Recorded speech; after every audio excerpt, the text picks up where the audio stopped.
तो आज ही के दिन 2019 में भारत के गृह मंत्री अमित शाह जी ने पार्लियामेंट में कुछ ऐसा कर दिया कि कश्मीर और भारत का इतिहास हर वक्त के लिए बदल दिया। जिस तरीके से लोग कश्मीर को देखते थे वो इतिहास बदल दिया, और जिस तरीके से कश्मीर को देखेंगे वो भविष्य बदल दिया। दोस्तों, 370-35 से आज की तारीख में 2 साल पहले हटा दिया गया। बहुत लोगों ने कई डिस्कशन करे हैं, कई इसमें बातचीतें हुई हैं कि इसका क्या फायदा था, किसको फायदा था, अच्छी तरीके से करा, बुरी तरीके से करा, ये बात की बात है। और आज मैं उस बहस में पढ़ना ही नहीं चाहता, क्योंकि यह काम 2 साल पहले हो चुका है। कोई फायदा नहीं इस बहस में पढ़ने का। लेकिन इसके बाद हुआ क्या, और आज की तारीख में पाकिस्तान कर क्या रहा है? तो दोस्तों, साफ सीधी बात है कि अमित शाह जी पार्लियामेंट पे गए और उन्होंने बोला कि आज के बाद 370-35 से को हम हटाते हैं। ये देखिए वीडियो, फिर मैं वापस आता हूं।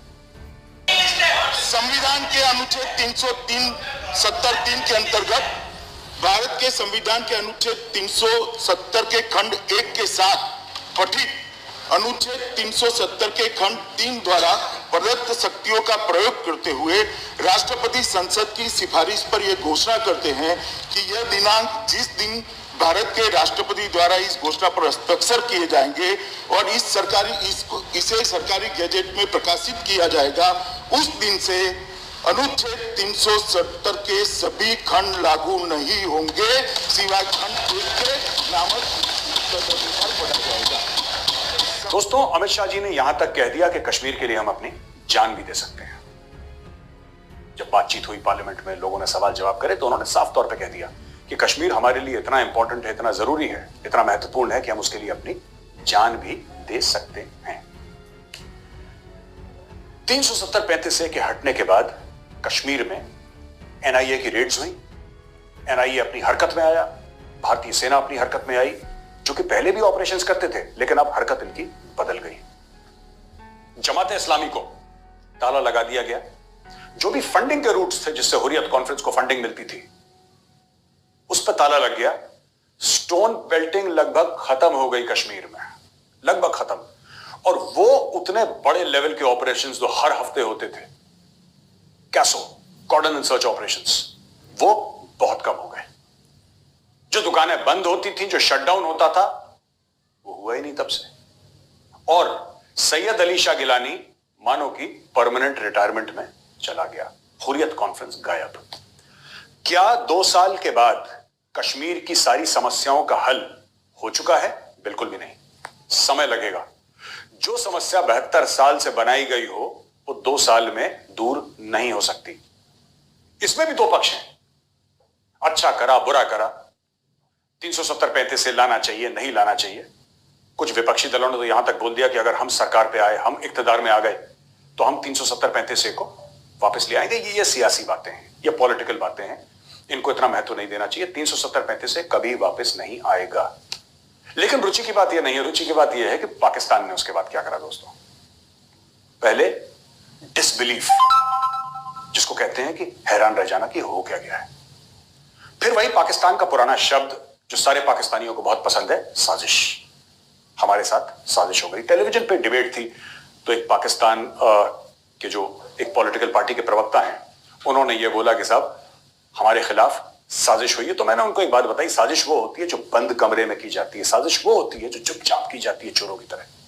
यहां पे तो भारतीय जनता पार्टी ने अपने मैनिफेस्टो में लिखा था, भारतीय जनता पार्टी ने अपने मैनिफेस्टो में लिखा था कि हम 370-35 से हटाएंगे। सबके सामने ऑन रिकॉर्ड पार्लियामेंट में बोला है कि हम 370-35 से हटाएंगे। 1994 में एक भारतीय पार्लियामेंट का रेजोल्यूशन है कि पीओके, पाकिस्तान ऑक्यूपाइड कश्मीर, जिसको पाकिस्तानी आजाद कश्मीर बोलते हैं, और साथ में गिलगिट बाल्टिस्तान, ये भारत का अभिन्न अंग है और हम इसको वापस लेंगे।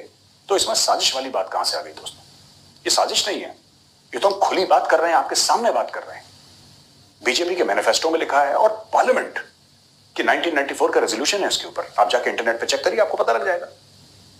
खैर, पाकिस्तान में बड़ा एक फीलिंग ऑफ डिसबिलीफ आई कि साहब ये तो गड़बड़ है, ये क्या कर दिया हमारे साथ, इंडिया गेम खेल गया बहुत बड़ा।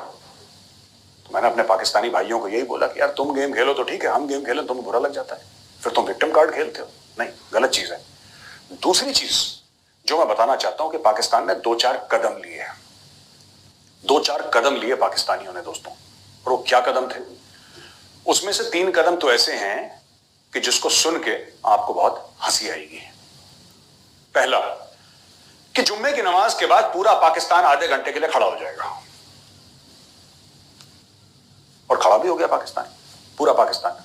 कि जैसे जुम्मे की नमाज के बाद आधे घंटे के लिए फ्राइडे को अगर कोई खड़ा हो जाए तो कश्मीर पाकिस्तान का हो जाएगा। मुझे आज तक इस बात का लॉजिक समझ में नहीं आया दोस्तों। वो एक जुम्मे में खड़े रहे, उसके बाद खड़े भी नहीं हुए, खा पी के लेट गए, लेकिन उस एक समय पे पूरा देश खड़ा रहा। ट्रैफिक जैम हो गए, वहीं पे अपनी गाड़ियां खड़ी कर दी कि जैसे हम शुरू करेंगे और जब आधे घंटे के बाद हम वापस अपनी गाड़ियों में बैठेंगे या घर पे बैठ जाएंगे तो उससे क्या होगा कि कश्मीर बनेगा पाकिस्तान। कश्मीरियों से नाता क्या ला इलाहा इल्लल्लाह, तो बस काम अपना बन जाएगा खड़े होकर। दूसरा जो इनिशिएटिव पाकिस्तान ने लिया, एक बहुत बड़ा बिलबोर्ड लगाया दोस्तों, बहुत बड़ा बिलबोर्ड, वो लाइटों वाला नहीं होता जो, हाँ, उसमें ये दिखा रहे थे कि कितना टाइम बीत गया है और कश्मीरियों पे कितने जुल्म ढा रही है भारत की सरकार और भारत की फौज। और उसमें टाइम था, 1 दिन चला गया, 2 दिन चला गया, पता नहीं उस बिलबोर्ड का क्या हुआ। मुझे लगता है कि उखाड़ के ले गया होगा इस्लामाबाद से, वो बिलबोर्ड लगा था। तीसरी चीज जो पाकिस्तान ने करी, अपने मुस्लिम कंट्रीज को, जितने भी ऑर्गेनाइजेशन ऑफ इस्लामिक कोऑपरेशन के मुल्क हैं, करीब 57-58, उनसे बात करी और उनसे ये बोला कि आप कंडेम करिए इंडिया को, आप इंडिया को कंडेम करिए कि भारत की हिम्मत कैसे हुई कश्मीर में यह करने का, भारत की कैसे हिम्मत हुई अपने खुद का आईन चेंज करने का। यह पाकिस्तान का लॉजिक था, और जिसको थोड़ा भी लीगल सेंस है वो हंसेगा इस बात। और चौथा कदम जो पाकिस्तान ने लिया, वो अगर आप सुनेंगे तो आप सुन के कुर्सी से गिर जाएंगे। 370-35A के हटने के बाद पाकिस्तान ने अपने खुद के आर्मी चीफ को, जनरल कमर जावेद बाजवा को 3 साल का एक्सटेंशन दे दिया। बड़ी खबर, ताजा update, army chief general Qamar Javed Bajwa मजीद 3 साल के लिए आर्मी चीफ मुकर्रर। Army chief general Qamar Javed Bajwa को 3 साल की तौसी मिल गई है। 5 अगस्त 2019 ये वही दिन है जब भारत ने आर्टिकल 370 हटाया था। तब से आज तक पाकिस्तान बहुत धमकियां दे चुका है भारत को, पर धमकी के अलावा वो कुछ कर भी नहीं पा रहा है। अगर वीडियो पसंद आई हो तो लाइक एंड सब्सक्राइब ज़रूर करें और नोटिफिकेशन का बेल आइकन भी ऑन कर लें। Thank you.